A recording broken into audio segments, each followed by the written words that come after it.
Everyone, welcome back to our channel JK Technical Hub. Today we will talk about NPTEL's Computer Integrated Manufacturing Big 4 Assignment 4 solution. Due date is 19th Feb 2025. What is the most fundamental defined characteristics of a CNC machine and center? The chunk in a CNC turning machine spinets varies according to the orientation of spindle. CNC machining center can be classified as multi-axis cutting. Tools can move in many directions, enabling most precise cuts possible on the material at hand. Dash is composed of high carbon steel with a reasonable amount of element alloy like chromium, tungsten, and molybdenum.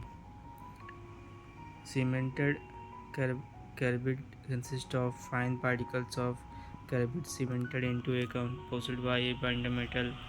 The large nose angles and side cutting angles on the ceramic helps to dash.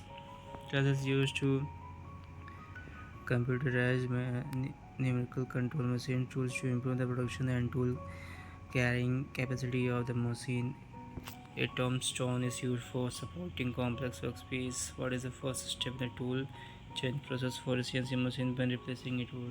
Thank you guys for watching this video.